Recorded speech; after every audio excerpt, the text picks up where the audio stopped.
a conocer la renuncia del Papa Benedicto XVI, la cual entrará en efecto el próximo 28 de febrero a las 8 de la noche, hora del Vaticano. Vamos a conversar con Bernardo Barranco, especialista en religiones y conductor del programa Religiones del Mundo. Bernardo Barranco, buenos días. ¿Qué tal, Sergio? Muy buenos días. Cuéntanos en primer lugar, ¿te pareció sorprendente el anuncio o ya había suficiente información en las redes sociales como para sospechar que algo venía? Mira, Sergio, sí, por supuesto que es sorprendente por el hecho de que estamos viviendo, o vamos a vivir, un momento inédito en la vida de la Iglesia al que un Papa renuncia. Esto no se había visto hasta desde la Edad Media, podríamos decir. Pero si uno lo analiza con más detalle, con más serenidad, era lógico. Primero, el el cónclave del 2005, eligió un papa anciano, de cerca de 80 años. Por lo tanto, entonces era, previsible suponer que iba a ser un pontificado corto. Se habló en aquel entonces, recordarás, de un pontificado de transición. Este es un elemento. Y el segundo elemento es que el Papa lo anuncia en un libro que está siendo nuevamente muy citado, en una entrevista que le hace el periodista alemán Peter Schiwald, en donde él dice de manera muy práctica: yo no voy a ser como Juan Pablo II, que de manera muy heroica resiste hasta el último minuto su pontificado, sino si yo no tengo fuerzas, no tengo salud, yo presento mi renuncia. Es decir, podríamos decir que está anunciado, fue una renuncia cantada hace tiempo, pero no deja de sorprendernos, Sergio, que estamos ante momentos inéditos. Vamos a tener dos papas, uno que podríamos decir emérito, que probablemente ese sea el calificativo que se use.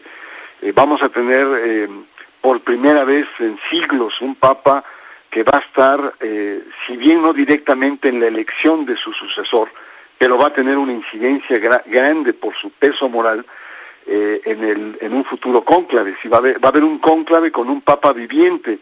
Entonces son muchos elementos novedosos que vamos a estar viendo, por lo tanto, pues da todo este halo de sorpresa y de esta sensación de que se va a recorrer por caminos nunca antes transitados. Esto es lo apasionante que ha llevado el anuncio de hace unas 3 horas que se hizo en Roma sobre la renuncia, la abdicación de Benedicto XVI. Hay quien dice que el propio Papa sabe que su salud se está deteriorando, que pudiera tener inicios de demencia senil. En fin, hay toda suerte de historias que se están cruzando en estos momentos. Y la gran pregunta para mí, Bernardo, es: ¿puede mantener este Papa emérito algún tipo de influencia dentro del Vaticano? Sabemos que quiere recluirse, de hecho, en un convento carmelita, pero dentro del propio perímetro del Vaticano. Yo creo que es evidente, sobre todo en una estructura monárquica, absolutista, como es la estructura del Vaticano. La figura del pontífice es una figura mítica, es decir, tiene mucho peso.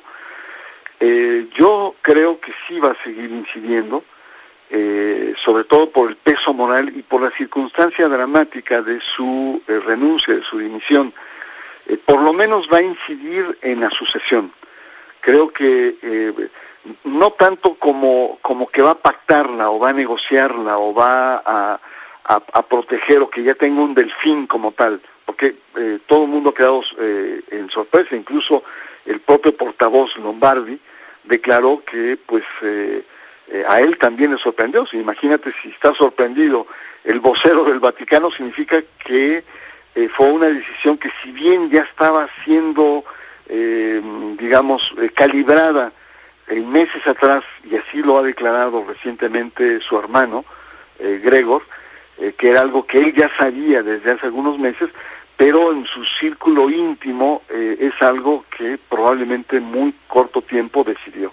Sobre su salud, Sergio, sí se especula mucho, y se ha venido especulando en los últimos 2 años. Se plantea que tiene diabetes, que tiene problemas de corazón, por eso no puede hacer grandes viajes o estos esfuerzos, y otro que es la artritis avanzada que tiene, que le impide moverse o que le entorpece el poder desplazarse. Pero también es cierto, el Papa, sobre todo a raíz de los grandes escándalos de pederastia que él asume, que él está en el centro del huracán, se había especulado, se había planteado que tenía momentos de depresión fuerte por todo este dolor que representaba, porque no solamente era un problema frente a los medios, frente a los gobiernos, frente a la sociedad, sino también había fuertes divisiones internas que el Vatilix, o esta fuga de documentos, ha puesto en evidencia que hay grandes fisuras al interior del Vaticano y que evidentemente esto traería como consecuencia el deterioro no solamente de su salud física, biológica, sino también de su estado de ánimo. Cuando fue electo Papa Benedicto XVI en el 2005, mucho se dijo que era un papa ya de avanzada edad, además un papa que había sido muy leal, muy cercano a Juan Pablo II, y que esto hablaba de un pontificado de transición. ¿Así lo calificarías tú? ¿Y qué podríamos esperar de un nuevo pontificado con un papa joven quizás y que llegue con ganas de hacer cambios? Mira, es muy exacto esto. En los últimos años se han venido perfilando nuevos cardenales. El secretario de Estado actual, Tarcisio Bertone, ha hecho una espectacular recomposición del colegio cardenalicio.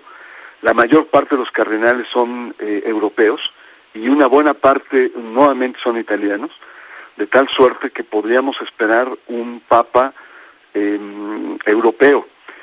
Pero esto tiene que estar previamente un diagnóstico de la situación de la Iglesia. Y la situación de la Iglesia es muy dura en este momento. En México, en 10 años hemos caído los católicos al 4%, pero si uno lo ve en 15, 20 años, el porcentaje es mayor, estamos hablando de un 15%. En países como Brasil, que es el país con mayor número de católicos, el porcentaje ha llegado a 68%. Centroamérica está al 50%, y podemos seguir, Sergio, Australia o deserciones masivas por los escándalos en Alemania, etcétera. La situación es complicada en la Iglesia y los electores tendrán que ver esto y ver si será un papa joven, etcétera. Esto me parece muy importante. Hay dos grandes personajes que van a ser clave, tres con el mismo papa, pero uno sería Angelo Sodano, antiguo secretario de Estado, la vieja guardia del Papa Juan Pablo II, más político, mediático, más triunfalista, que estaría en esta postura y tendría la posibilidad de poder colocar a alguna de sus personajes actuales. El otro es Bertone, el actual secretario de Estado, que creo que es el que tiene, digamos, la llave, porque gran parte de estos nuevos cardenales son muy leales a él. De tal suerte, Sergio, que se abre un momento en donde grandes posturas se van a confrontar en el Vaticano, lo vamos a ver en el cónclave, y si llegara a haber se trenzaran, se neutralizaran estas dos grandes fuerzas en el Vaticano, se podría abrir la posibilidad para que hubiera un papa latinoamericano, es decir, un tercero en discordia, un papa de compromiso, y creo que aquí los latinoamericanos podrían tener por primera vez en la historia a un pontífice si es que se llega a este nivel. Si pensamos en los mexicanos, Norberto Rivera, los dos cardenales de Guadalajara, yo creo que, dadas las condiciones actuales que vive la Iglesia, no tienen el perfil, no quiero decir que son malos, ni mucho menos, pero no tendrían el perfil para el momento que tiene hoy la Iglesia a nivel mundial. Pero hay otros, habla mucho de Maradiaga en Honduras, también se habla de Bergoglio en Argentina, en fin, creo que se abre la posibilidad, como nunca, incluso más que el 2005, a que un papa latinoamericana pueda acceder al trono de San Pedro. Pues sería nuevamente un rompimiento de toda una tradición, pero en fin, la última vez que renunció un papa fue hace casi 600 años, hace 598 años. ¿Qué te parece? Imagínate nada más, era otro mundo, La repercusión yo creo que va a ser muy importante, y creo que efectivamente estamos ante las puertas de nuevos hábitos o nuevas rutas que va a tener la Iglesia a nivel internacional. Y creo que eso es positivo, Sergio, porque están detrás la pregunta de hasta dónde la Iglesia se va a abrir a temas como la mujer, temas como la sexualidad, nuevas parejas, en fin, toda una serie de temas que han sido, pues, digamos, nudos gordianos de conflicto entre una tradición de una iglesia que aparentemente no se abre y exigencias de una cultura nueva que le pide a la iglesia nuevas síntesis culturales. Eso yo creo que es lo que está un poco de fondo cuando hablamos del futuro y de un nuevo papa. Hasta dónde la iglesia es capaz de abrirse y hacer nuevas síntesis con esta cultura imperfecta, si tú quieres, relativista, pero que está predominante. Y la iglesia no puede seguir dándole la espalda. Bernardo Barranco, como siempre, gracias por tus comentarios. Al contrario, Sergio, un privilegio para mí estar contigo. Bueno, interesante. Imagínese, podría haber un papa latinoamericano. Por primera vez están las condiciones así, aunque pues en este momento los punteros parecen ser papas cardenales italianos. Son